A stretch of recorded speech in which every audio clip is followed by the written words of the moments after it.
What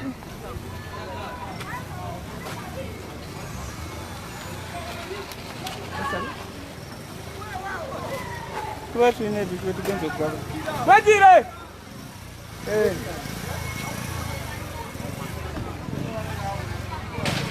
Linda, go ahead. Majire!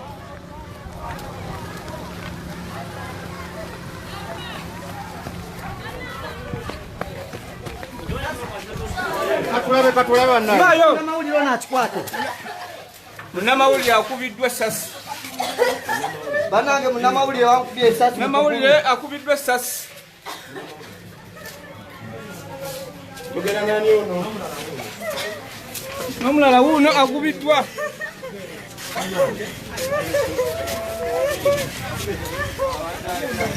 Akubiddwa sasi. Ana mulalo.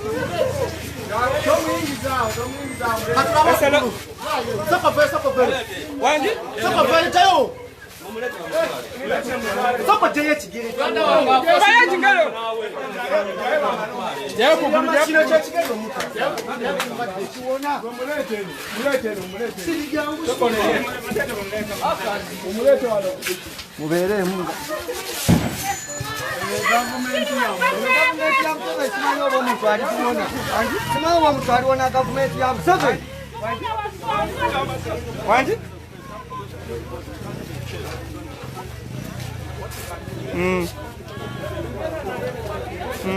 Mbushara tulukuni abantu kale tulinda kuvumaiza waliwo bakubye wana abana ebakubye kubirawo yeso bako kanista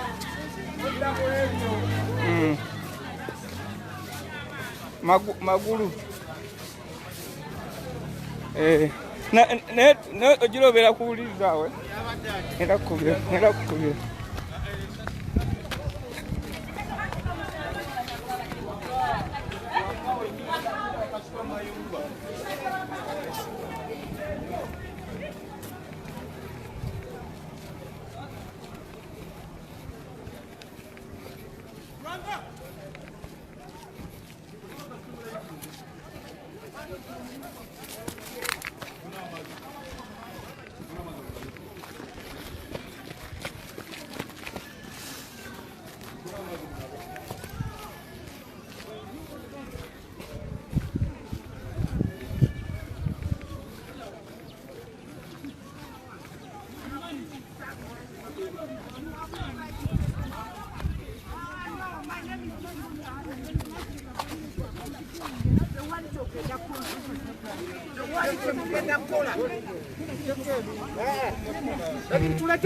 We are bringing them officer. We are leaving them here. You cannot fight services. You cannot fight services. Listen, my brother. We are here. You cannot chase services. It was part of our plan to bring them here. Why are you chasing us? We are here to bring them. Where are you there? Only one mauli la jamaa kwa mulimu kwa. We are here to bring. No. Live plates, tear gas for people. What kind of services? Because it's being political, he's serving a master. Tubireke wanu. Tubireke wanu kusemo. Wajire. Don't be compromised. Don't be scared. I rather die doing my job than listen to your. Wajire. Hey. Get serious. Omulabi waffe obulungi ali ku Ghetto TV kaseera kano yene embeera gy'olaba mu bitundu by'e Nakaseke okitegeera eno y'embeera gy'olaba eri mu kitundu ky'e Nakaseke oluvannyuma lwa DPC atwala disitulikiti e Nakaseke wamu ne RDC okulemesa enteekateeka ezigenda mu maaso omukyala omukyala wa pulezidenti Kyagulanyi Ssentamu Babula Itungo bw'abadde azze okutwala obuyambi eri abaana abawala wamu n'abakyala abatalina mwasirizi bannakabutuzi abazaala. Nga bwe gwali sabbiiti ewedde Babula Kyagulanyi yatwala ebintu mu disitulikiti ey'e Luweero. Kati kaseera kano baadde basazeewo okuddukirira abantu b'e Nakaseke wabula ne balemesebwa ab'ebitongole by'okwerinda nga babagamba mbu kino ekiseera si kya kampeyini zaggwa dda. Ekibalemye okwawula ku kampeyini n'okuddukirira abantu abatalina mwasirizi. Sematimba Bwegiire nze wendi wano kaseera kano ku lwa Ghetto TV okulaba nga tukutuusaako nga ne munange producer wange Kalema Ricardo. Naye embeera yo si nnungi okutwaliza wamu era abantu bangi naddala nga abatuuze b'omu kitundu kino bakivumiridde, bavumirira embeera embi, bavumirira enneeyisa y'ebitongole bya poliisi, ebitongole ebikuumaddembe, enkola gye bikolamu emirimu gyabyo. Wawulirira bino nga Babula Itungo Kyagulanyi ye emmotoka ye asobodde ogijjawo n'agisembeza mu maaso eruuyi luli, ate nga gye buvuddeko katono poliisi naye ate badde tandise ebikolwa eby'okuvvoolera ebikyamu, ate ng'esobola okulaba ng'eyambalira ne bannamawulire ffe abakola emirimu gyaffe. Tebaagala tutegeeze bantu kigenda maaso, tebaagala tutegeeze bantu kiri mu ggwanga. Wano omubaka akiikirira Katikamu South oba Katikamu y'Amaserengeta alaze obutali bumativu n'omubaka yennyini gye tubadde tulaze akwongera okunnyonnyola. Oyinza otya okuŋŋamba nsase ebintu wa mukyala wa first lady waffe mukyala Kyagulanyi atuleetedde ebitanda, atuleetedde mamakiti, atuleetedde ebintu bingi. Oyinza otya okuŋŋamba bwe ebintu tetubigaba, tetusobola bikkiriza, tetuli mu kampeyini, tetuli mu kunoonya kalulu, naye tugezaako kuyamba abantu baffe. Eyo embeera tetugenda gikkiriza okusaka ebintu bino bijje abantu. Olwaleero bw'otuuka ku ddwaliro ly'e Nakaseke, eddwaliro lyaffe ery'ekikomo wetuleese ebintu, abakyala bazaalira ku ttaka. Abakyala olwaleero eddwaliro lyaffe terina masanyalaze. Olwaleero eddwaliro abakyala abaana bato abafuna embuto bayitirivu betuleetedde okuwa mamakiti. Abakyala abazaala tebana nangoye zirera baana.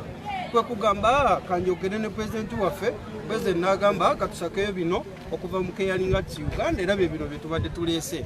Tetuyinza kukkiriza mbeera efaanana bweti. RDC simala kyamuzigita simana yeebale avayiiri olondebwa omuntu omu, ze nalondebwa abantu n'oba kwagala toba tetwagala.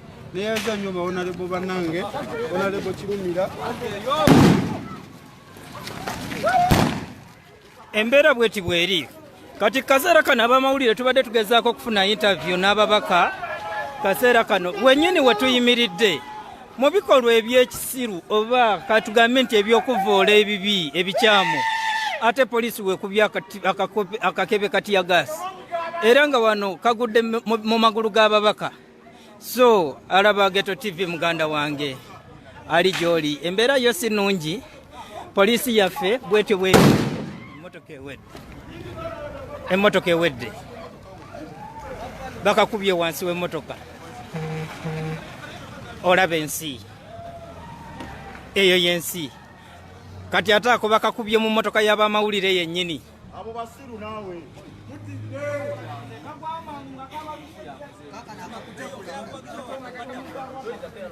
ye poliisi ya Uganda. Omulabi waffe omulungi ali ku Ghetto TV. Embeera si nnyangu.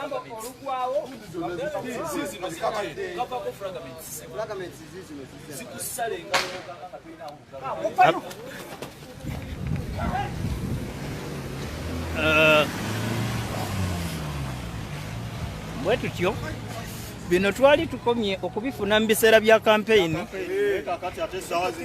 naye we twabeerera mu kampeyini omulabi waffe wa Ghetto TV bwe twalinga gye tuli manya buli kye twalinga tukulaga manyanga nti abalinga babibawa twalinga balumira mwoyo era twali twava mu kukola nga twesaddaaka bwesaddaasi.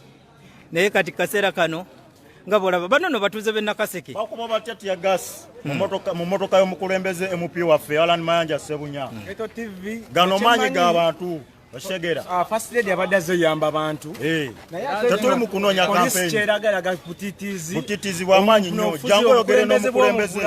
Jangu oyogere n'omukulembeze bulungi. Okitegeera. So si mukuba bayamba abantu bali bubi. Abantu bali bubi. Mufo kye bali badde bwakwata bulungi omukulembeze. Okitegeera.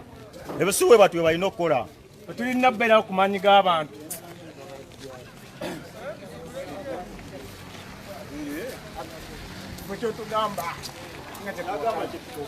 Ombaka oli ku Ghetto TV live twagadde okumanya kaseera kano sazeewo kuzaako kikati ekiddako tugenda kutikula bintu kubijja ku motoka emotoka eriko ebintu byaffe ebitanda mamakiti ngoye okulaba nga tubijjako tubyetike tubireete tubireka wano mu tawuni tetugenda kubizaayo ebitubireka wano kubanga kyekyatuleese kugaba bintu bino tetwazize nti byaffe kubiza Kampala naye tulina kubireka wano kuba bintu by'abaana bitanda mamakiti ngoye abaana bato bafunye embuto twagala kuvayo kubayamba naye ng'otunula bano bakatonda abatono simaa aba DPC banayebale simaa kyamuzibika simaa baba yava naludda wano eryo erinnya terisalibwako mubaka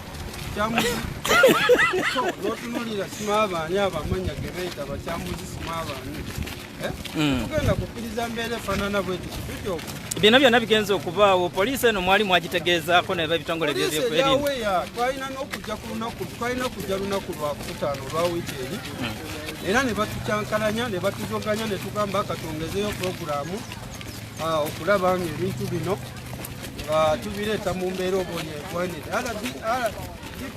RDC nemutegeeza DPC nemutegeeza naye olwaleero musaawe oluvannyuma ate ne beefuula eno embeera okutuuka okubeera bwetyo olwaleero kigambo ki poliisi yo kyesembyeyo okugamba poliisi eŋŋamba mbw ebintu bitwale ku disitulikiti naye abakyala ab'embuto bonna bali wano n'eddwala erisinga okubeera mu mbeera embi liri wano kati oŋŋamba oti ate tugende ku edikota za disitulikiti baba baagala kamera nga RDC ekirungi abaddewo ajje tubimuwere wano instead of ate okugenda ku disitulikiti baagala okulabikira mu kamera mu bintu bye batakoleredde twena yadde ekikumi mwe gavumenti eremu okuwa abantu ate gwe otumanyiira tusobola bikkiriza ebyo omulabi waffe owa Ghetto TV gye nkutunuza eruuyi eno gy'olengera olubabu lwa tiyagaasi n'ab'ebitongole ebikuumaddembe abalemesa abaagala okulemesa enteekateeka eno genda mu maaso kati bwe mba ndaba eruuyi eno ate ndaba kabangali ya poliisi badegezaako okubeera ng'egoberera abakulu bano naye kabangali ya poliisi ndaba egezaako okugoberera ate abakulu bano gye balaga so tetunnamanya ddala kituufu omubaka Alani Mayanja akiikirira Nakaseke Central nga bwatugambye nti bo tebagenda kukiriziganya na nteekateeka za poliisi zebadde bagamba ne RDC ebintu okubitwala ku disitulikiti yagamba kagwake ketonye kabuzibe bo ebintu balina kubissa mu kibuga wano mu katawuni kennyini wano ak'ekikamulo kikamulo tuna abantu bangi betubadde nabo wano olunaku olwaleero gwalengera Ghetto TV mukadde wange kikyoyogera ku mbeera egenda maaso olwaleero ku poliisi kyekoze eri abantu bano amanyago yes naye tubadde tuzze okulaba nga tulaga ku baana ab'obuwala abaana abangi eno nga tuzze ne okugabako ebintu ebimu bye tulina okugaba naye ekisinze okunnuma ennyo RDC kugamba nti buno obudde si bwa kampeyini kyesimanyi oba teyakitegeera nti kampeyini zaggwa dda abakyala bali wano ab'embuto abaana batannaba kwetuuka myaka 15 myaka 14 you can imagine nojja omuwe kyomuwadde oba bunga oba buki naye era ne bamulemesa ne batulemesa so embeera kyendaba olwaleero batukubye mu tiyagaasi nange wenjogerera ano waawano ndowooza era mpiseemu muno ampiseemu kubanga empale yiino eyibise naye kakati embeera yeeyo yeeriwo balemesezza naye nga bwoba otunuulidde abaana okugjako nga toli muzadde okujja nga toli munnayuganda okujjako nga tolumirirwa toyinza kuba mu bantu abaana abato abalina embuto balina abaana baabwe baana bato balina embuto abakyala balina embuto abaana bato bonna bazaala myaka 14 myaka 15 n'okwata tiyagaasi n'okubamu tuba tutegeeza ati tulinga abateyagalira wanji nyabo bulijjo bagamba batya bulijjo batugamba nti mu kibuga abavubuka beekalakaasa nga baagala okubba ebintu baagala okumenya amaduuka kati wano ffe tuli mu kyalo abaana ab'embuto n'abalina abaana baabwe kiki ekibbiddwa tewali kibbiddwa bababalise kubaba mu buyambi naye babalumbye babakubye abaana basudde abaana baabwe babalinnye babafootodde abamu bamenyesa amagulu bali babakubye tiyagaasi musango ki gwe bazizza bulijjo batugamba abeekalakaasa bamukibuga ne batulumbye mu kyalo batukubyemu amasasi gatusanze ku nnimbi kiki kyetuzizza musango ki bulijjo batugamba abamukibuga beekalakaasa bagenda kubba bagenda kumenya amakyalo leero batulumbye mu kyalo bwe bazze otulumba mu kyalo kyaffe bulijjo batugamba abamukibuga babba amaduuka kati mu kyalo kyekibbiddwa balyoke bakuba abantu amasasi bwe bati tusaba Museveni atuyambe akole kwaba abalina emmundu abagambe beekomeko balekerawo tuttira abantu obwere oba baviire mu ntebe yammwe oba avaamu abeemu agende omulabi waffe kaseera kano bino byebintu First Lady byaleetedde abantu b'e Nakaseke nga naddala Nakaseke Central naye bano babasazeewo bagamba nti ebintu babitwala oba poliisi ebakuba ebakube oba ebatte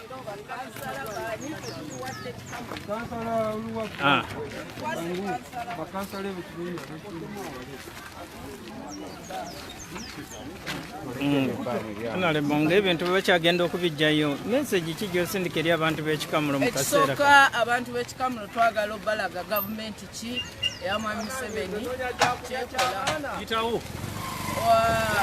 kubanga tugenze ne tusaka ebintu tubireeta tuyambe kugombolola eno eddwaliro naddala ku bakyala abazaala abaana abali embuto kubanga Luweero erina abaana bangi abali embuto abali wansi w'emyaka emito kubanga olw'embeera y'omuggalo gye tubaddemu olw'embeera y'ebyenfuna abamu babakuumiza batono n'olwekyo tutwalise pulojekiti ey'okuyambako naye poliisi tulemeseza erwanyisa ebintu katugenda bikwasa wano abantu b'oku kyalo kino ab'eggombolola eno bajja byetwalira mu ddwaliro naye katufa kasitaffe tubireese poliisi tulemeseza obiteeka ku ddwaliro omubaka nkulabyeko ng'oli mutaamu nnyo eri poliisi nga olaba ebalemesa enteekateeka zammwe kikyoyogera eri ebitongole by'okwerinda kaseera kano bino ebintu bye twalinga tubagamba bannayuganda nga tuli mu kalulu olunaku lwaleero tetuzzekola tulese kye tuyita service delivery obuweereza abantu n'okubeera nga tuse ekikamulo ku ddwaliro tulese ebitanda mbirabe ku bantu kuzaalirako mama n'ojjayo tiyagaasi n'ojjayo amasasi n'otandika okuba abantu amasasi n'otandika okuba kuba tiyagaasi ndowooza nti banaye bannabyaku mwe ba politicians abambala uniform za poliisi ne mutandika okulemesa abantu okubeera nga bafunzibwe kintu ekyakuyaza amaanyi Luweero mwagirwaniramu abantu emitwalo 7 baafa wano e Luweero. Nakaseke is part of Greater Luweero. We expect government to bring services for our people. They are not doing that. Members of parliament are doing their level best to deliver services to their communities, and you come out with tear gas, you come out with bullets, live bullets, shooting people because leaders are putting beds. I mean, really, this is our country. We are not going to go anywhere. And that's why in protest, we have decided to leave these beds in the communities so that they can take the beds to the hospital and the mama kids. I mean, really, we need to respect our country. My name is Kirunda Hassan, the member of parliament.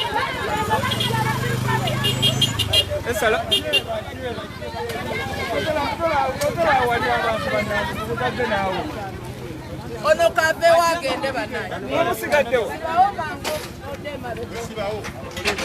mufunye gwe mubikwasa kati bibadde byetaaga abantu bawano ne babisitone kati polisi eve ne baŋŋamye bubagasairize Nakaseke bajjeno bano abantu ensi yaabwe yakatengo amakubo mangi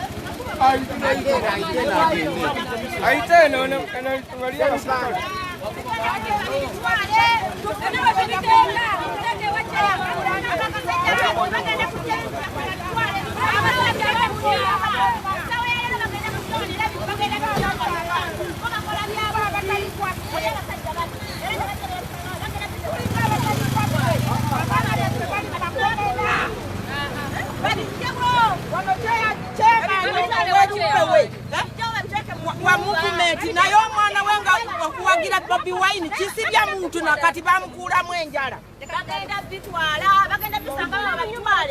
bagenda kubitwala mujjewo ebintu byaffe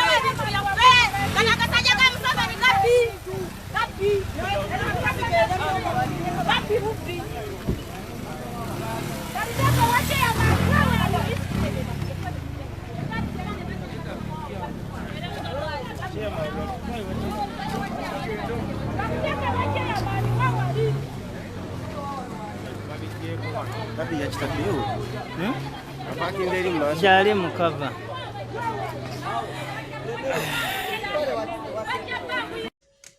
abantu bano bakubye enduulu omufaaza omu yadduse n'agenda ne ku poliisi yemuludde n'agenda naye era bazze ku makya osanga singa bagenze okusaawa eyo osanga bandibadde bakutte abantu bano we batambulidde okuva awo weŋŋamba okutuuka we bazzeeko okgenda awali omukyala gwe bakozeeko era obulabe waliwo nawo half a kilometre kwegamba babadde mu katawuni okumala essaawa nga 4 nga kwegaba bakawambye bakola buli kimu kye bakola kye baagala naye nga mu katawuni omwo mwemusula aba isa abagombola bayita batya giso mwasula osi mwasula OCCID bonna basula awo mani power yandibaddewo abantu abo ne bakwatibwa kati ebijambiya bino Honorable Abedo yali abyogerako mu parliament nalimu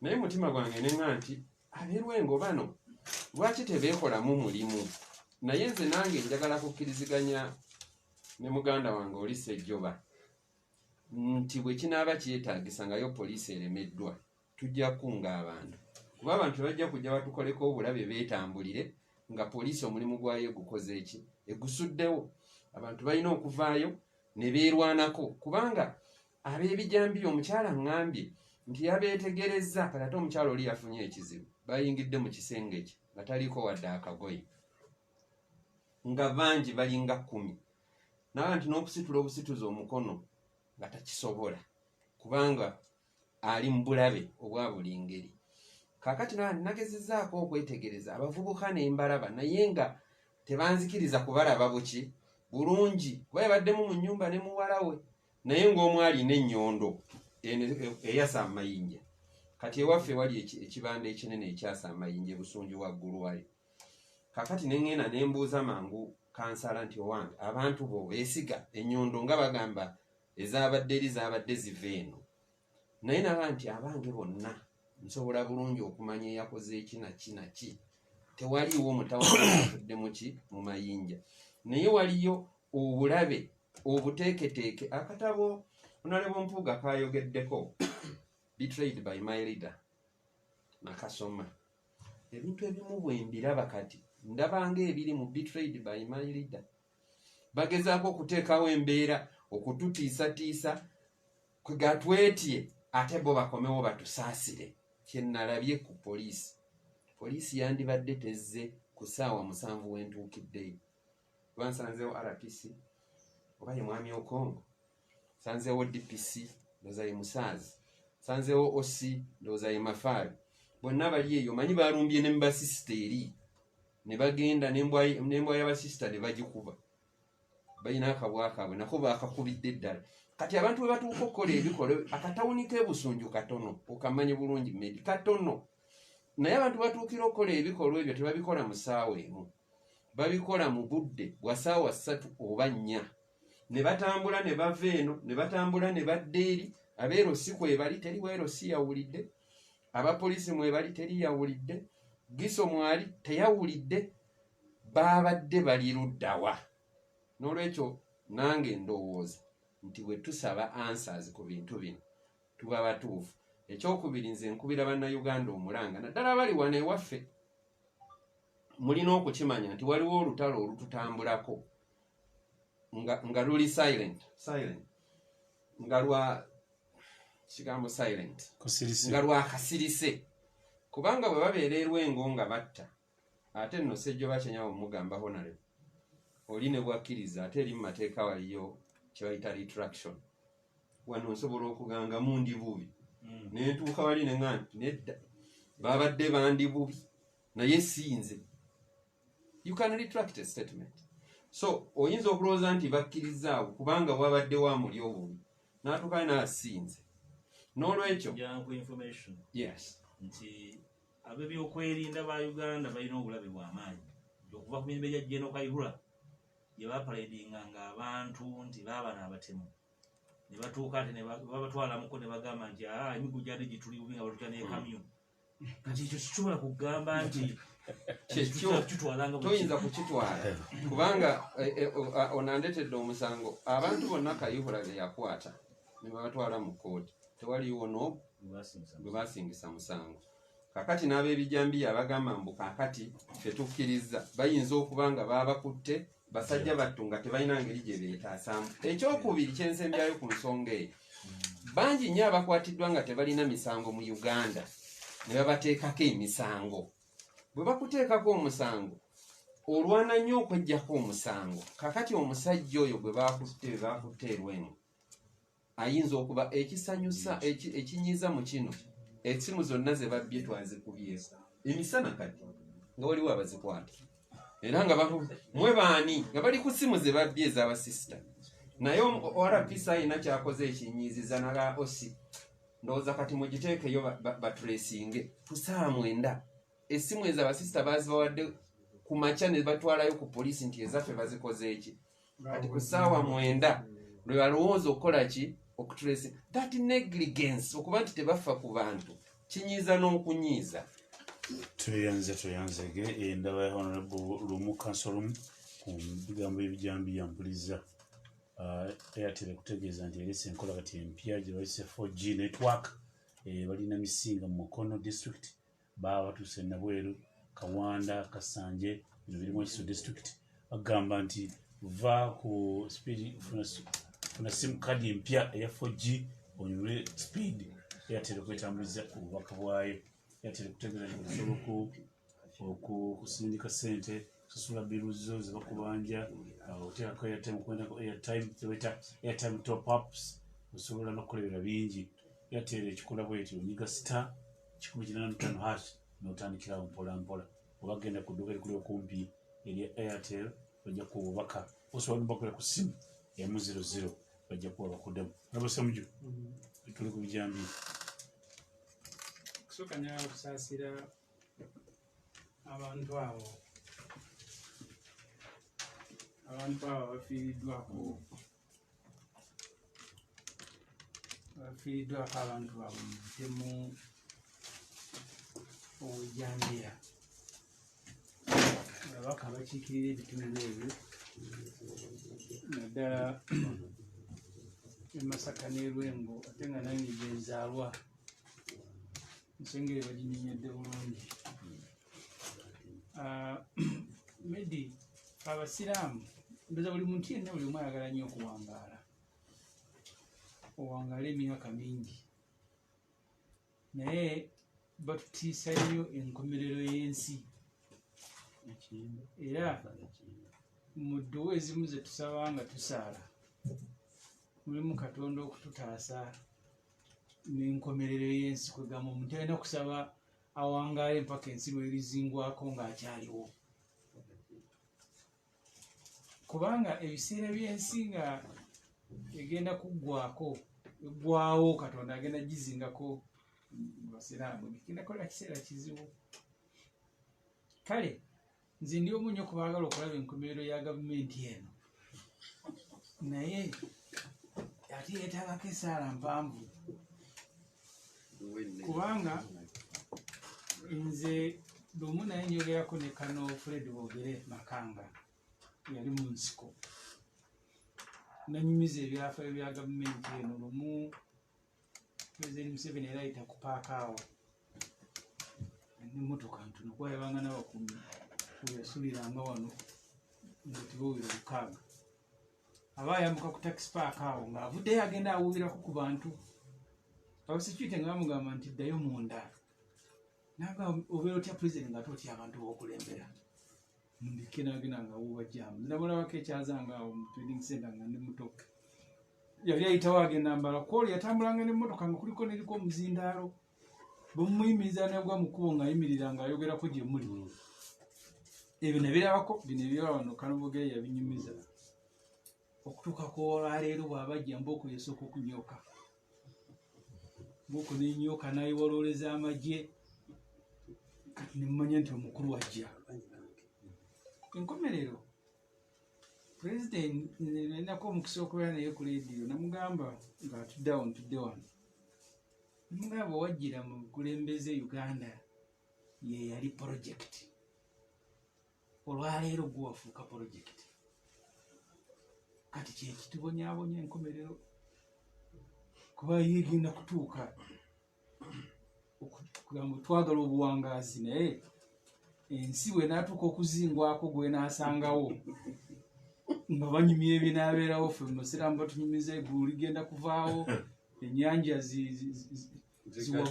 ziwaguze simanyi oba emmere yagala bikusangewo toyagala kuwangaala naye toyagala kuwangaala ate lwaki yagala obeerewo ensi ezingwako so nolwekyo kati oli mwami Museveni bwe nagamba yajja mu buyinza nga aze kukolera Uganda olwaleero amagye ga Uganda geeyongedde obungi abapoliisi Katumba Wamala we yabeerera mu poliisi nga tulina abapoliisi 1,800 kati basuka 6,000 amagye sisuubira nti gayinza okuka wansi w'7,000 ne kweyongerwako abeero DU kati n'osaako ekitongole ekya internal security ekiyina abakikiikirira okutuuka ne ku miruka nekibeera n'ababawa ebigudde mu bitundu abatuuka ne ku byalo ne budget buli mwaka tugiyisa nze n'ebyalo ebimu nga buli mutuuze waako wabyakwerinda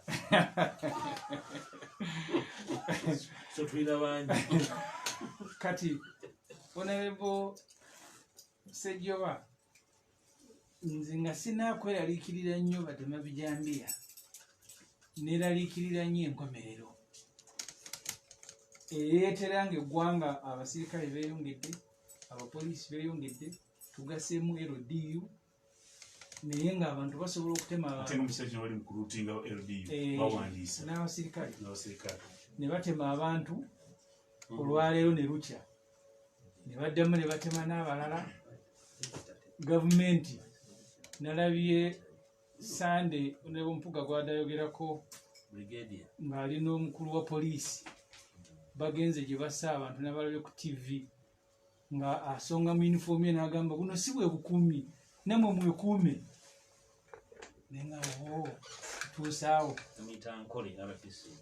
RPC nga bakulya ebyokwerinda bagenda nti obukuumi kati nabo ate babusuubira mu bantu kati bino enkomerero ennyanja zinaagenda okuwaguza wajja kuba waliwo ebiraayo bimina okuteekwa okusooka okulabako okuva ku pulezidenti eyagamba nti ye ng'akulembera Uganda nti olaba empiso tesobola kubulira mu nju naye omuntu n'abula kakati oyo atuuse yavangayo n'awubira ku bantu kati asoose alooleza amagye nze ntera okuyita ekoolaawo nga nzija ku palamenti buli lunaku enguudo nga bazigadde nembeera mu jjangu naye tokyabuuza nti kyekiri awo manya nti kati omukulu waali eyawubiranga abantu kati abateekerayo loole tebasembera waali enkomerero kyebatugamba era niwe tuba tusaba essala oba omaliriza nosaba Katonda okukingiriza min fitnati lmahaya walmamat wa min fitnati lmasihi dajjal n'ebimu ku ebyo masihi dajjali omu kubajja okusembayo enkomerero etuuka buli omu amunyonyola bubwe tusaba Katonda abitukingirize kati nze njagala nnyo okola gavumenti eno nga mwami Museveni ate saagala Museveni gamba akaddiwe nga Mugabe atuuke kufa njagala nnyo abeere nga mulamu alabe eggwanga nga litambula ne lwanaagwa nga leediyo wano media oli wano otuyise katuzikubaganya ku birowoozo yagenze naye ate mbitya nnyo kubanga kati bino ze sayini ezo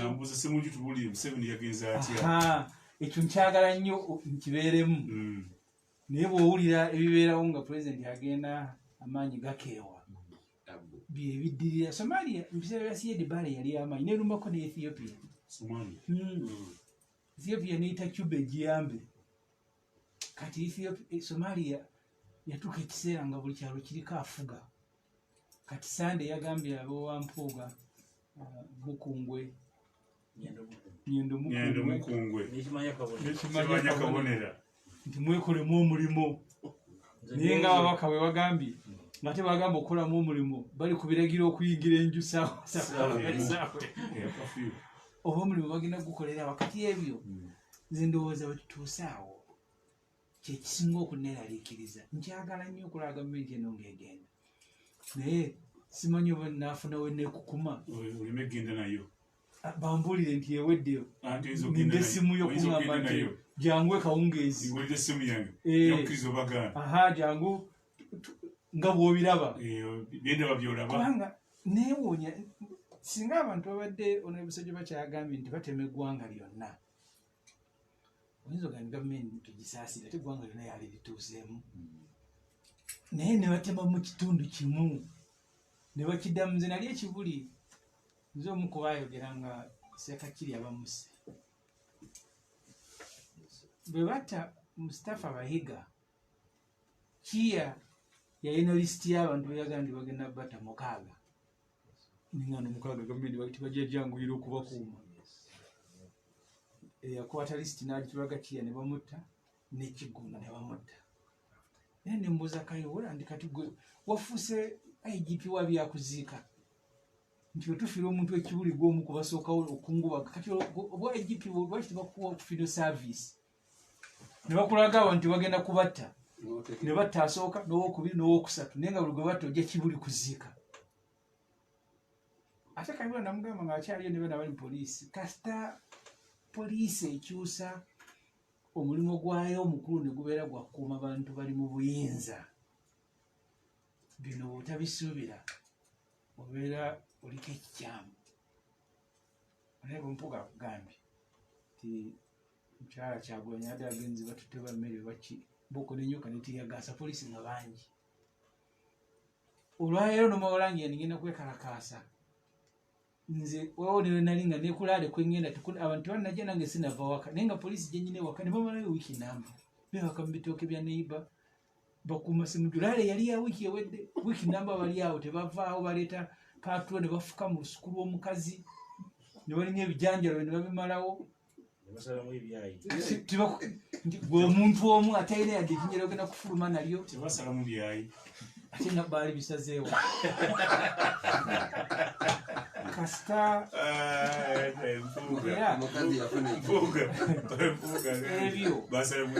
ebyo kati ebyo tuli mu byakwerinda ebyokwerinda bya bannayuganda bitandika okuvuganya n'ebyokwerinda bya gavumenti okubeerawo kwayo nga kubireeteko okusalako ekintu kimu essira ndise nnyo mu kukuuma kwerinda kwa gavumenti butagwa obali abantu butatusibwako bisabo kati olwaleero ye debate ebeera mu mbuga ya Museveni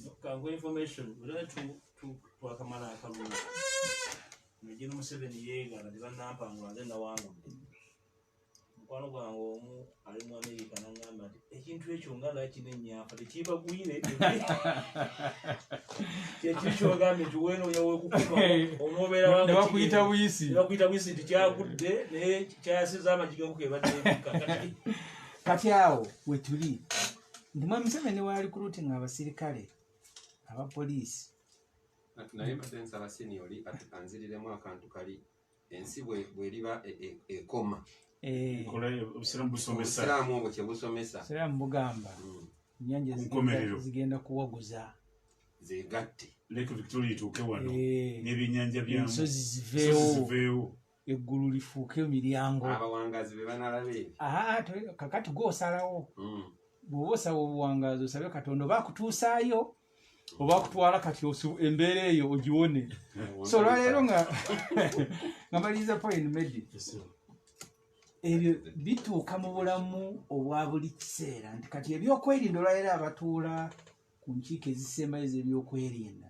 balina emirimu ebiri tukuume gavumenti butagwa oba tube bantu security nekituuka n'ebyobulamu by'abantu. Olwaleero Museveni eyajja agamba nti agenda gula ebitanda e Kawempe, kati awangaala bwe baamala State House Entebbe Abachina bangamba omukyala bwe yatuuka n'agamba kino ekiyungu sikifumbiramu. Olwaleero mbadde ntunuulira nga batuleetedde gavumenti, tubadde mu komiti ya budget eyagala yaggyeewo minisitule eyabadde eya technology ne bagaba bagitwale mu State House. Ne ntunuulira State House buli mwaka etuleetera police statement yaayo n'eraga abakozi nga mu State House mulimu unity ya science ne technology erimu abakozi babiri, mulimu engineer na assistant engineer.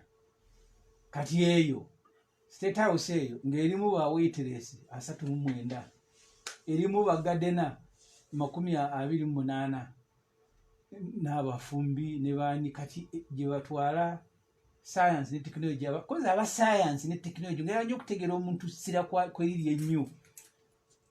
Mu State House alinayo 2 ba waitress 39, gadena 28, bakuuku.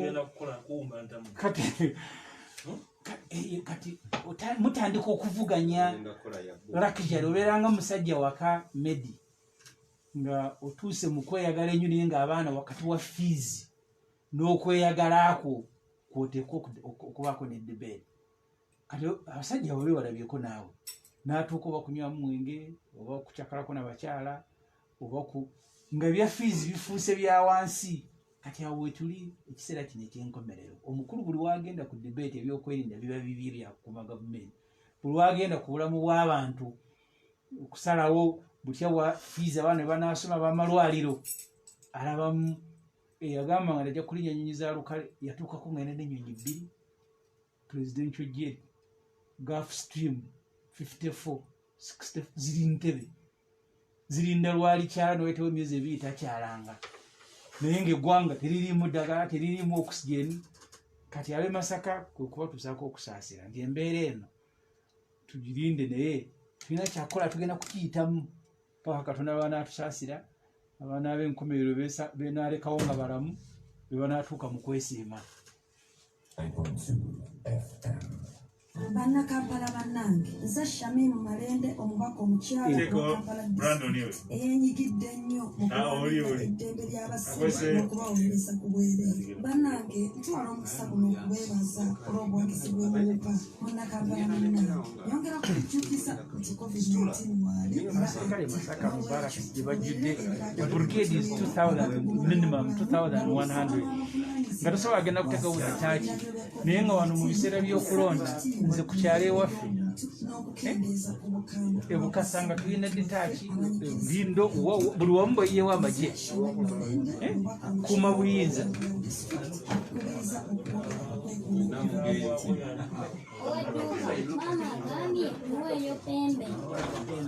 Tuwa pembe, sabuni wa pembe star, uwinga ya pembe high quality flour. Ati ibrabi na, ebintu ya pembe na mkizo kwa wakulunyo. Bozikani sengano ya pembe, no sikisa pembe, oi, ati mwinezi, no sa pembe skaso, uwina nawe pembe, pembe za usikwa, busa, pembe, oi, pembe skaso, uwa pembe high quality flour. Ingano ya pembe, isa ngwa maduka, na swaka sizuna mkwanga. Brother, stand by.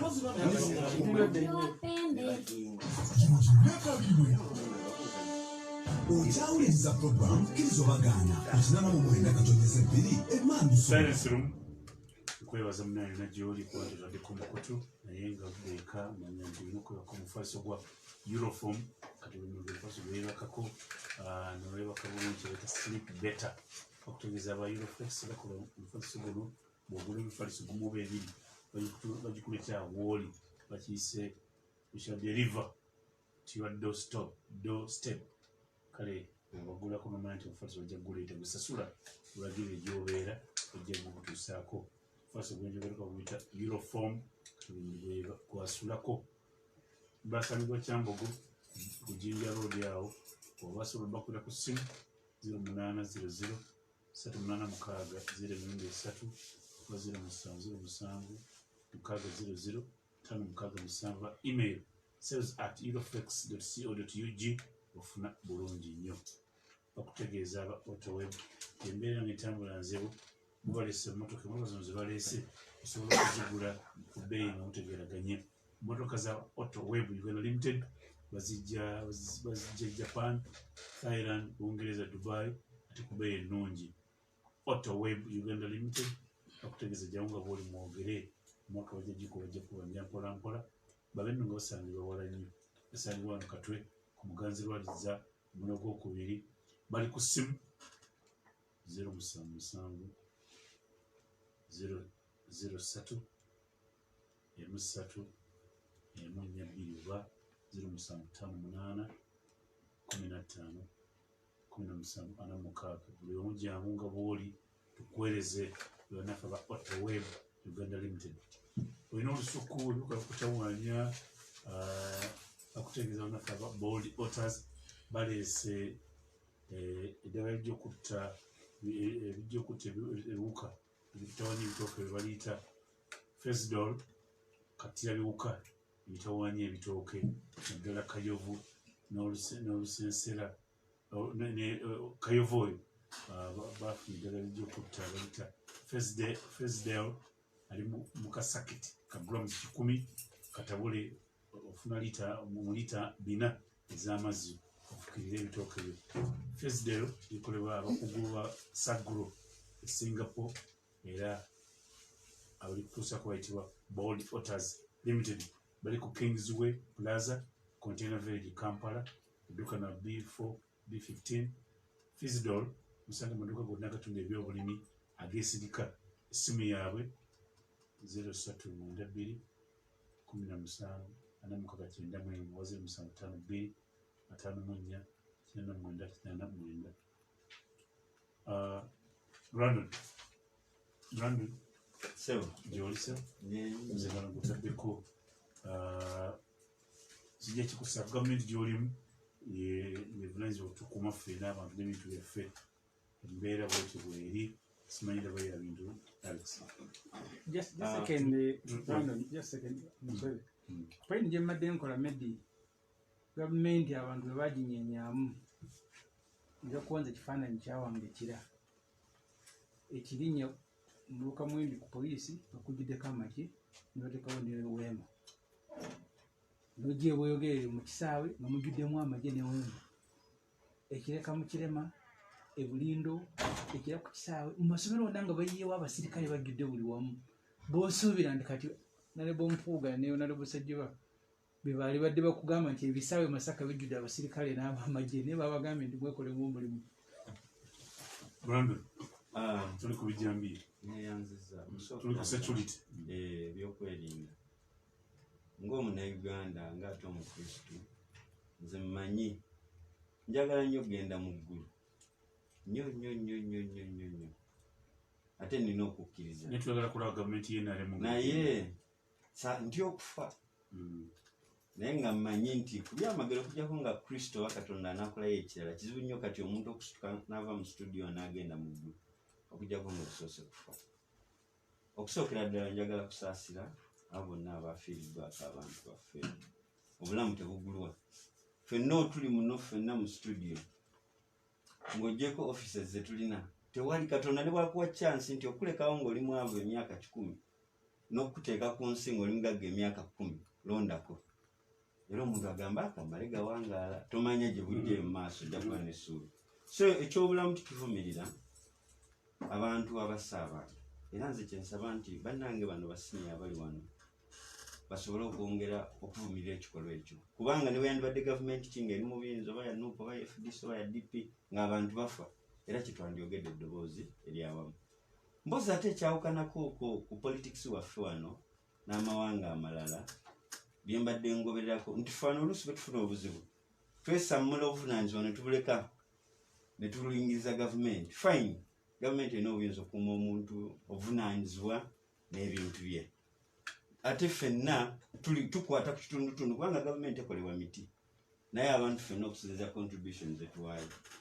Naye ekintu ekyakyo tubatusinga okusaako essira nze bwe tunetubana mu studio nali juzi wano akaweza emyaka 3 mu kintu nyinza okwogera gyennyini abantu ne bantya naye mbadde ngoberera ebintu ebitambula kikyentegeeza nti abantu baffe tuddemu obuntu bulamu naffe wano ng'abakulembeze kyesooka okkubira Honorable abadde agambye abaana bali munnamateeka Honorable Omukristo n'agamba nti wabaawo engeri gye babitafutamu oluusi actually nange nzijukira bwe nali nkyakula jjajja wange yali afumba malwe buwenge eyo kakati lumu anko wange yagenda n'amugirawo ennusu 2 nga bibuze twatusomera kasomero awo ka Catholic school kafanawo naye jjajja ono yali mukambwe so bwe twakomawo n'atukuba naye olw'emigga egyankubwa nagamba nti jjajja nsonyiwa nze nabbi ekyebibiri kakati kojja wange akomawo olweggulo naye kubanga nali njagala nzikirize bandeke kakati kojja wange akomawo ng'awa maama we maama ebibiri byo bibino nadde ali omwami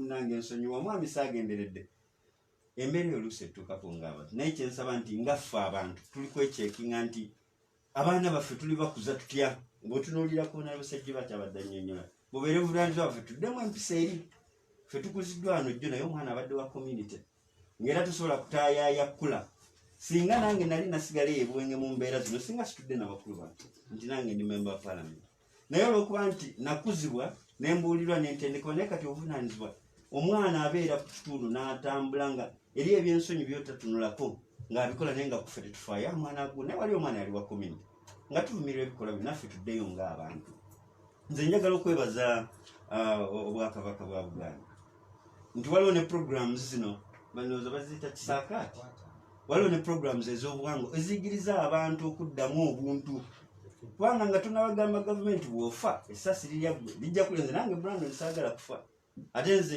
nyinza okwanjogera kibiina naye sina nadde mukuumi Katonda yankuuma era mbadde nzirano nga namagawo okutambula ebigere mbadde neetambulira kyeri kyembadde nkuuma nange essimu lyange tebasobola kulinyaga so tunolenye empisa n'abantu then ekirungi nti tulina wano tulina basenior tulina platforms ezisobola okwongera okukyusa mu bino ebintu sijja kuba wano okugamba nti ebyo bikola birungi tulina poliisi eno saa zino bwegitunuulira erimu bantu ba myaka gyaffe ate kati forces zonna ziri professionalized batrainingibwa abava bava Makerere bava Ndejje bava Nkumba naye tujjuke nti abantu bano baba ne background zaabwe gye baava naye beekweka wano nga basaba emirimu ne babeera n'embeera zaabwe nti abantu bano nabo ndowooza mu solution way forward bw'otunulako wano Kenya engeri gye barecruitingamu abantu ne mu systems byawukanako na wano tusobole okulaba engeri gye tuddaabululamu institutions zaffe zino tulina institution kyewuunyisa nnyo bw'owulira nti abasirikale nga kakati banabulumu babadde agamba nti police station eri kumpi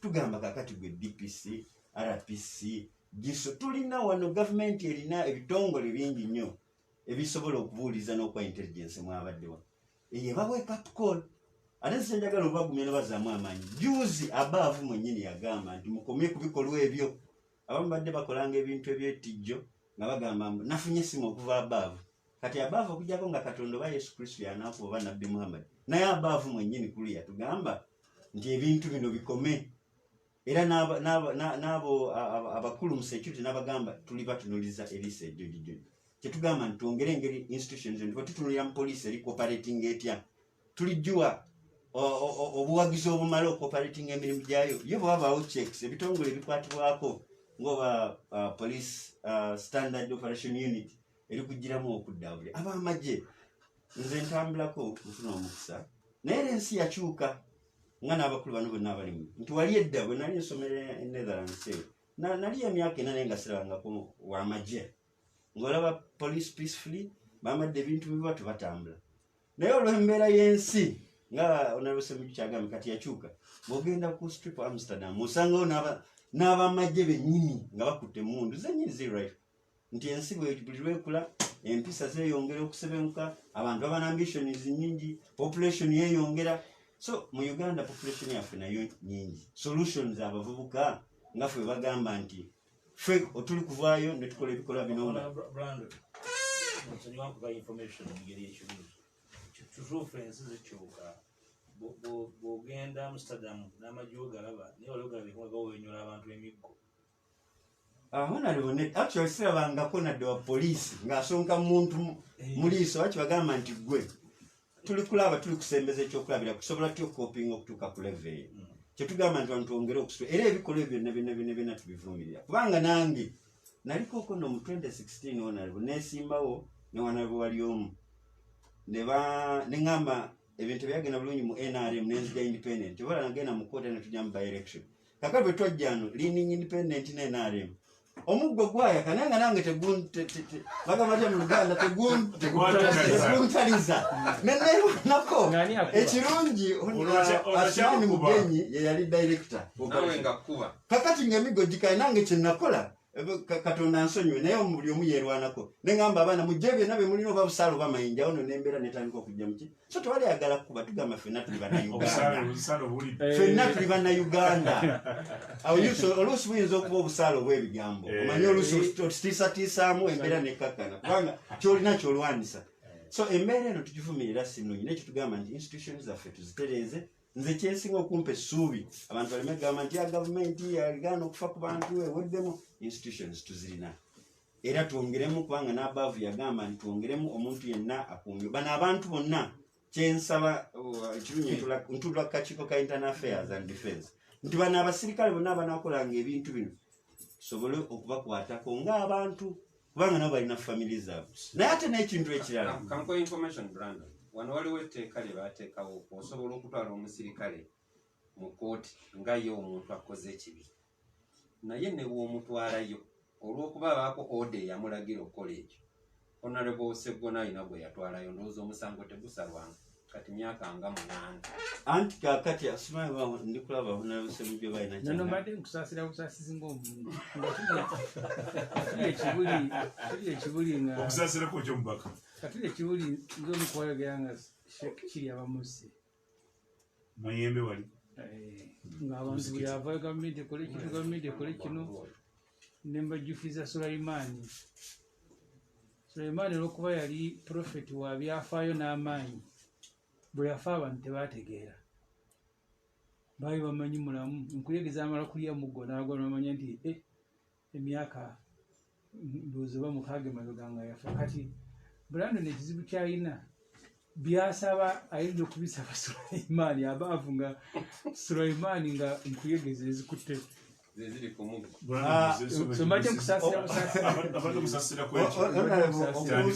zomanyi saagala kuggwesa ssuubi leero bwe mbadde ntambula nga nzijaawo eryo byensanze nga bakutte bayibuli babuulira enjiri ya Kristo naye enjiri ya Kristo baagibuulira emyaka mingi buli lunaku baba babuulira enjiri 12 era tukyabuulira tukyalina essuubi okooba okulinda Kristo gw'ogenda so nze kyensaba nti tuleme kuggwesa ssuubi naye ate ekintu ekyanga tuze ku security forces babonalebo tumanyi nti nabano abantu abaana abali mu magye abali mu poliisi si miti nabo balina families balina gye bava naffe ng'abantu kubanga nange naliko mu bikola ebyobululu mbadde njagala okubeera omubaka kuva 2011 nga nzija neesimbawo ngwa naye nga nnemerawo nga nsiitaana naye nange ebyo byempiseemu bibadde bingi so naye mu mbeera eyo naffe wabaawo okusomoozebwa nti bano abantu nga waliwo wano sagala nnyo okujja byadda mabega naye baayo abantu nti abantu naffe ab'obulijjo oluusi tubaayo embeera gye tuteeka ku bantu bano abambadde uniform naddala bambadde uniform naye abo bantu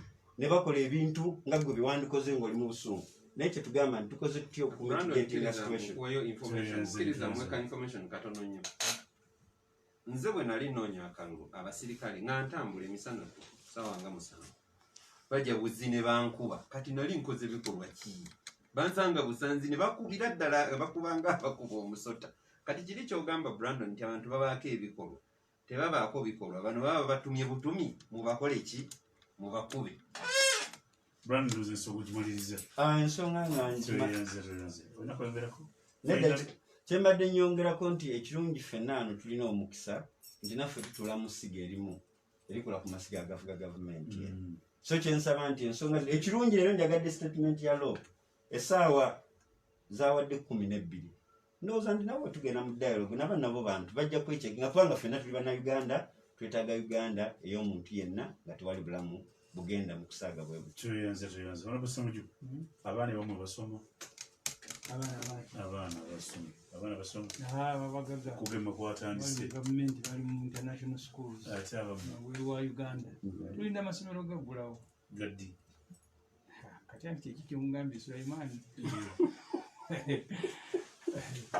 Sulaimaani Katonda atusaasire mulimu n'ebintu bye nalowoozanga nti byangu emabega kaawo kuba covid mu Uganda tulumye nanga mama wange yali mudwaliro nga n'amaanyi gampeddemu naye atandise okubaako n'engeri gy'omulabamu nga olina ebintu by'oteeka okola n'alabye minisita w'ebyobulamu Ruth Aceng ng'agamba nti third wave ejja ate egenda kuba mbi nnyo kati abaana bagenda kutandika mu third wave nze nali ndowooza nti kasiti nga bakugu ayogera ekyo ate minisita agamba abaana bagenda kudda mu October abaana bagenda kusoma mu third wave nali nga ndowooza nti kasita abakugu banagamba nti second wave ekendedde nga buli omu mbiro ng'akola kyakola nga bagandiwa ne third wave ye naatera okujja katugenze muwulidde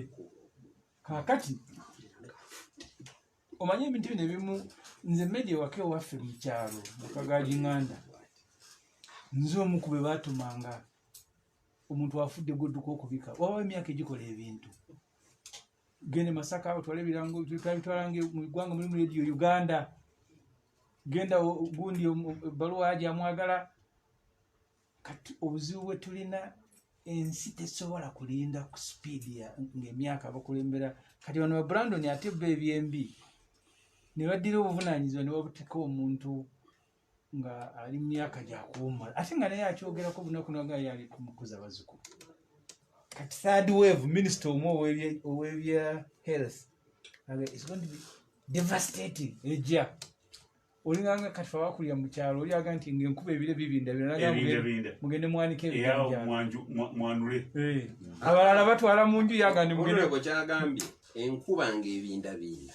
mugirengera mumanya nti eveni ogenda okulaba muzeeyi akugamba muyiweeye mumwanyi omunyazi waliwo kyakola kuba kati saawa zino abaana baali badde baga nti abaana enkuba ekire kikutte waggulu ejja olabira ddala nti ejja mwanike mwanyi nze nalowooza nti amasomero era nempaako n'advice nalinako press conference najja nankumbi ku FDC nebagamba ne tudduke abaana basome abagenda okukola promotion exams bakole abakugu bagenda tugamba nti third wave ejja nga otuli mu holiday kaakati bagambye mwetegeke third wave ejja n'abaana badde ku ssomero naye bebi ekyebyenjigiriza ndowooza gwanga kulemwa kubuuza bantu bajja ne bakola zi statement ezinganga ez'okumwenge bw'oŋŋamba nti bwetunamala okugema abaana abali wakati bagenda kugema abali w'emyaka 18 okukola ki n'okudda waggulu ekibuzo ekisooka abaana abali mu myaka 18 okudda waggulu bali mu bibiina ki ye senior 5 balulira mu nnyana senior 6 n'ogenda waggulu ati ekibuuzo ekiriwo bwe kibanga ab'okugema bebo emyaka egyo atali bakugema bakola kyewaka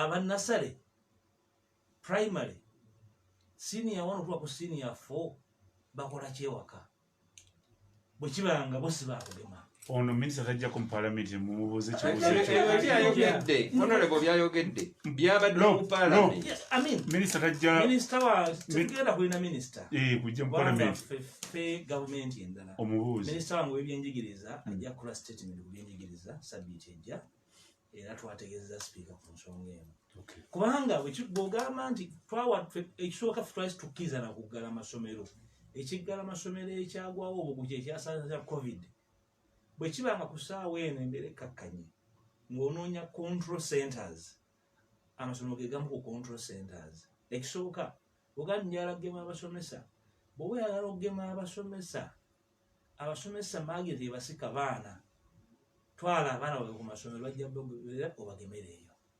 ekyokubiri n'abaana ab'okugema abakulu bw'oba oyagala okugjawo embeera famire yaffe tebagema mu kika kyaffe tebagema ojja bagemera ku ssomero tewabiriyo kika bw'onoogenda mbassemujjo ebijaabo gambe nti ojja kugemera omwana ewaka bajaga nti emmandwa zaano tezikkiriza kukuba baana kusoma tewaliyo mmandwa nakati ebintu ebimu byetaaga bwetaazi okugaziya naye ekibuzo ekiri basic ab'e18 n'okweyongera waggulu bakumala kugema kiki ekikuumidde ewaka abatalina kugemebwa kubanga abasomesa si bageme abasomesa abaana bazze ku ssomero automatically abasomesa bajja kubeerayo. Omanyi kimutudde wano. Ekirungi ky'essomero mwami Medi. Ku ssomero nga control center osobola okufuniramu abalwadde, osobola okugemeramu abatali balwadde, osobola n'okwa-isolatinga abo abali suspected. Okusinga ono yagenze ku luzzi, omulala yagenze mu katale. Omulala you have no control. So control center esinga ku baana baffe masomero. So si gye benjeerera eno twamutunye mu katale ka Mubuulo. Yagenze ku mupiira. You cannot control. So twagamba bannaffe ab'ebyenjigiriza. The planning component y'ebyenjigiriza yabaaki. Ku ssaawa eno ng'abaana bava okutukidde ebiwalaata ewaka. Ekyandibadde bapulaana b'ebyenjigiriza. Kuba debate yandibaddewo ya package y'ebyenjigiriza esobola okutambuza abaana bataggulukuka. Nti yakwatibwa mu siniya ey'okubiri mu ttaamu ey'okubiri bamuwe package y'ebyenjigiriza esobola okutambulira mu myezi 4 nga temuliimu kunywa buugi nti ate waliwo sports day basooke batambule transitory planning. Naye olw'okuba nti tufugibwa abantu ng'obuyinza bwabagenda ku mutwe n'ebyenjigiriza babyala mu controlling abantu, kwagala kufuga bantu, tukola ku fujjo. So tibafaayo oba abaana bammwe bakutukira ebiwalaata ewaka, abalala bazaalidde baana bannaabwe ewaka nga tebabategekedde. Kyonna kiggweera mu nsonga emu ya bukulembeze. Obukulembeze obukowu tosobola kyoyinza buzaaza ku ssaawa eno. Buli kyewala balaba obasabye kinene. Brandon, obukulembeze obukowu tolina kyoyinza bukolera empuuga. Tuli byanjigiriza. Ewamwe Kagoma basoma. Okusookera ddala ekigambo ky'enjigiriza bwetunula ensi yonna gyeraga twetaaga okufuna competent human resource ng'abantu abanguddwa bulungi. Era kyannaku nnyo nti amasomero n'ebitongole ebirala byonna biri wansi n'amasinzizo kubanga omusinga ddala okuva empisa ez'obuntu.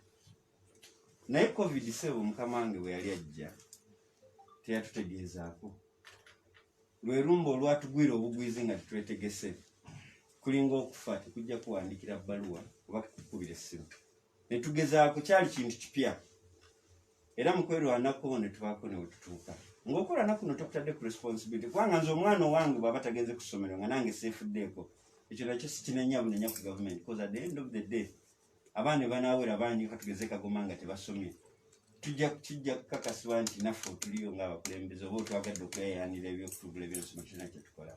Naye ndowooza katulowooleze mu solutions nti tukoze tuti ekirungi nadde tulabyeko nange nsomyeko nga bagamba weevu ey'okusatu ejja era nange nentyamu. Tugezezaako ng'Abannayuganda okwefaako okulabika nga tutangira ng'era tufaayo. Kubanga twategeera weevu yasooka okujja abantu bali bagamba byabufuzi covid taliwo second wave. So nga tetunaba nnyo of course buli omu kimukwatako naye government eri concerned kubanga government ya Uganda eyagala okusoma.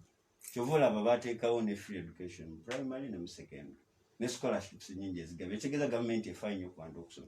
Naye olw'embeera eno eriwo ntituteekwate kubanga ate onaasomesa abafudde onaayagala generation ey'abantu abafudde olyoka government ekola. Singa kati twaleka abantu ne bafa twandibadde era tufa ku mizindaalo kuno nga bwe tuli. Gavumenti tafuddeyo kubantu tetaddewo mbeera. Essomero ddamba lyafudde. Essomero ddamba lyafudde. Gavumenti eryawo terina kyekola. Naye nze kyensinga okutegeera nti education sector nayo yagenda mu business. Abantu bangi abali mu gavumenti n'abatali abalina amasomero. So concerned ate tumanyi nti abantu kinnoomu ng'otunudde ku economy level basasula omusolo kati tebalikola. Ebintu biri awo bantu bali mu mabanja. So nze kyensaba nti twongere okwekuuma. Twongere okulaba nga tutaakawo kati strategy nti vaccination bwajja tusookere ku masomero. Tukyalina essuubi abaana babeere vaccinated abasomesa amasomero gaffe gaggule kubanga ffenna singa tetusoma. Bracket eri mpuga lyawada gamba yo lwaki eri waka olwaki tebaddayo. Olwo mpuga kimuddire mu kirwadde ogamba. Ekirungi yakiwulidde bulungi. Nkiwulidde bulungi era akibulire bakamaabe. Ekirungi Honorable Mpuuga akugambye bulungi nti minisita agenda kujja. Kyekirungi kya gavumenti ntufuna alternative solutions. Katuwulire minisita wa education shadow cabinet kyanagamba tuteeke kubanga ne Uganda yaffe ffenna. Ate ekyokusoma tetuteekamu na politics. Kubanga ffenna twagala singa ffe twagenda ku ssomero tuli ano batutawaanya. Nti omuntu alina senior 6 alina equivalence ebyenjigiriza bya bufuzi ebyekika ekyawaggulu fe twabeera mu university ne Basemujju university yeyali entikko ya debate z'ebyobufuzi ku ssaawa eno wabeeranga zi debate abaana babeera banywerawo obunywezi bungi tewakyali debate kyova olabanga n'omutindo byafuzi abatuddiira gulimu yegeyege so mu byenjigiriza osobola okontrolingiramu ebyobufuzi Russia abasajja banaakalyakaani nga baagala okufufuggaza ensi bakyayise abaana abate eddiini bagendanga mu nursery schools ne balumya abaana abate enjala abaakubanga akamalero mu linnya lya paatiri n'erya mwana bagamba kitaffe ali mu ggulu erinnya lyo litiibwe nga bagamba kitaffe ali mu ggulu erinnya lyo litiibwe nga babalumya enjala nga nekitawo ali mu ggulu eri akulumya enjala obwenkanidde awo wakikaaki naye sooka olyoka ogambe mu linnya lyani eryafuga Russia mu budde obwo Lenin mu linnya lya Lenin olwoga erinnya lya Lenin obugi nga bujja abaana bamanya nti Lenin yasinga kitaabwe mu linnya lya Lenin obugi ne bujjirawo so ebyenjigiriza gamba bamulenya kitono mu linnya lya Museveni Muhoozi ne Kataha ebyamutuukako Kiwanda bwe yagamba ajja benyumiza ekyalo ne bazzukulu be osobola ogikontrolingiramu abantu ng'okoleramu ebyekyejo ng'obuguyalizaamu abantu ng'ojungulula ebisomesebwa mu masomero ng'otyoboola abasomesa nalabyejja abasomesa nga basimpisiza layini babawa ettooke ebyo bw'otuuka ku leve eyo ye kontro y'abantu nobasuubiza obuwumbi 2 nobaga tebunabakwetega tebunakweteka kulya kukola ki obadde wakatandika wano ku byenjigiriza ffenna tusoose ne twetunuulira wano nga ffenna twasomera mu kyalo nze nsoso okutunulira nga mwene muli bageme ate ffenna kubanga mwene muli bageme esolwaki kubanga ekibuuzo baje kimbuuza enkya bakiwaleese abo anseeryemu nti bano bageme be naleese ssebo bavudde mu palamenti bageme nange ndi mugeme ababuuza naye njagadde okutunuulira Honorable Mpuga kyabadde agamba nti mu byenjigiriza oyinza okuyisaamu ebyobufuzi n'okola by'oyagala ffenna abali wano twasomera mu kyalo bayogedde essomero lyabwe eryewaabwe Nakyenyi oli yasomera Nakyenyi mubaka wa paalamenti n'ono yasomerako Nakyenyi mubaka wa paalamenti erya Brandon yalyogedde nalyo lyeyo singa Honorable Semujju naye omubuuza bijjaaba kati nze nasomera Mpirigwa primary school ffenna mu kyalo naye lwaki ŋŋamba ekintu ekyo bameka kati abakyasobola okuva mu masomero gafaago ne bajja ne batuula Medi wootudde bano bakozesa era ebyobufuzi ne bamonoona education system abaana baffe ne babattira eyo so mbadde mpagira ekintu kya Honorable Mpuuga Lop nti osobola okukozesa ebyobufuzi ebyenjigiriza n'okoleramu ebyobufuzi ebibi n'ebirungi so kati ensi eyaffe omutindo ogugenda otuddako bagijingawaza kubanga kitegeeza kiki mu Luganda okujingawaza kwegamba namujinga tomumanyi namujinga nga bwali ekikajje kiba tekikula ne bw'okirya nga namujinga akiridde kiba tekiwooma ebyenjigiriza byajingawazibwa eri abantu wansi bafa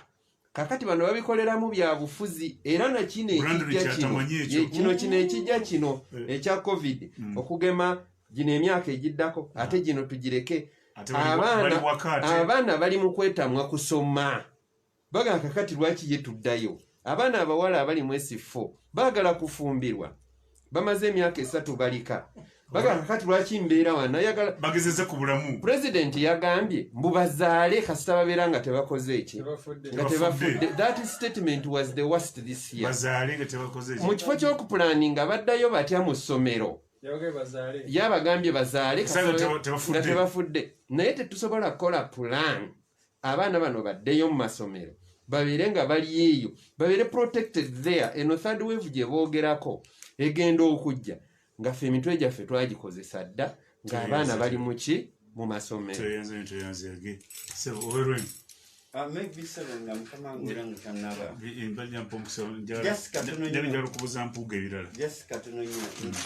ebyobufuzi mu masomero naye twagala abantu nga balamu obukulembe ebyobufuzi bijja abafuzi bajja ne bagenda naye ebyobufuzi bisigalawo so njagala tubeere ne society na championinga politics naye nga is a healthy society. Kyensaba nti tusooke tugende ku mitendera gino tumalirize tuwanagane ne covid politics akyaliwo n'abantu bakyaliwo. Bajjajjaffe baagera ne batugamba nti togayanga kyeziize n'emmanvu ekolaki ekyokubiri nga waliwo omulambo ke mwogedde nga banenya nnyo pulezidenti wa Uganda tayogera statement nga tajja kugiddamu balike bazale kasa nga tebafudde ate olaba ne bajjajjaffe baagala nti bibi bikirana ababe bameka webaka ne maama we webaka ne Nazaala okwegamba bategeeza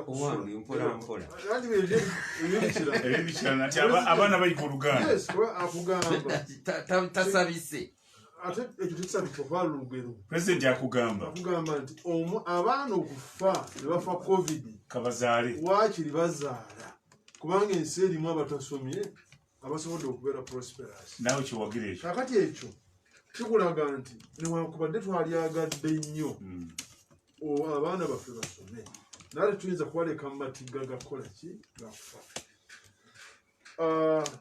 Njagala kwawukanako katono omuyizi eyogera mazima kasi togamba nti abaavu ayinza okubaayo nga takyasobola. kanzije katono tandikira omuvubuka kati anaiteesako debate Kasumani ina dduuka liryo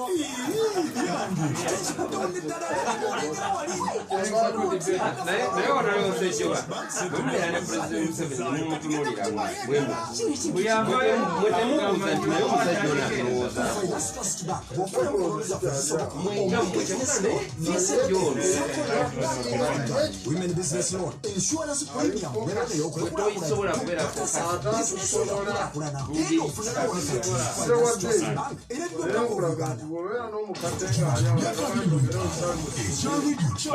nkyogudako faani toteekako kubanga mugume bannanga tugume